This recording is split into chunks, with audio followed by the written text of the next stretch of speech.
First time ko makakita, 1975.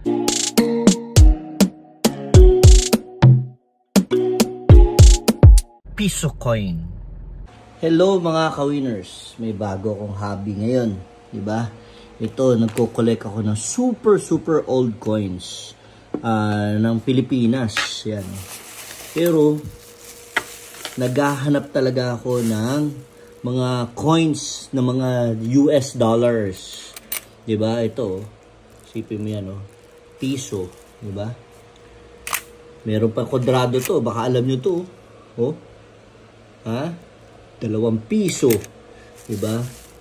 Yung talagang kita mo to, sobrang rusty. Oh.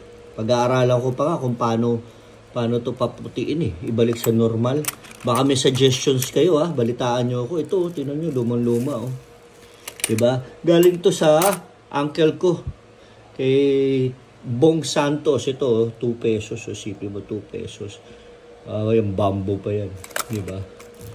Meron na ako dito mga ilang nalinis. Pero hindi kaya eh. Hindi kaya ng metal polish. Hindi kaya. Ito, natatandaan nyo ba to mga ka-winners? Ha? Piso na kalabaw. Ayan oh. Diba? Kailan ba to? 1986. Ayan oh. 1986 oh. Liwanag oh.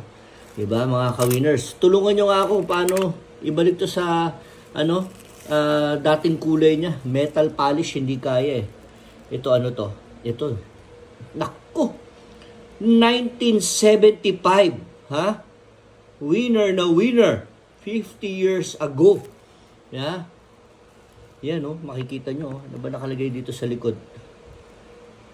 Ha? Hindi ko mabasa. Republika ng Pilipinas. 1 piso. Diba? Yan oh. 1975. Wow! Diba? Baol na baol. Yan ang mga kinukolekta ko ngayon. Ha? So kung meron kayong mga old coins, please, padala nyo na lang sa akin. At ako'y mangungulekta. Diba? Lalo na kung US ha. Ngayon, puro Pilipinas yung nakukolekta ko eh. Pero naghahanap ako ng US. Ito. Ano ba nakalagay dito? Oh my gosh. Ha? Ano nakalagay? President of Republic of Kenya. Wow!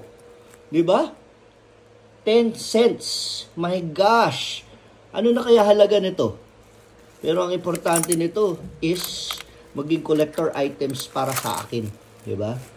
Ayan o. Meron pa nga dito. I think Malaysia yata. O yan o. Malaysia.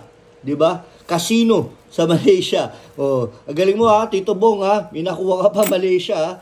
Diba? So please ha, mga ka-winners, tulungan nyo lang ako. Ha? Ito, 1985. Diba? 2 pesos.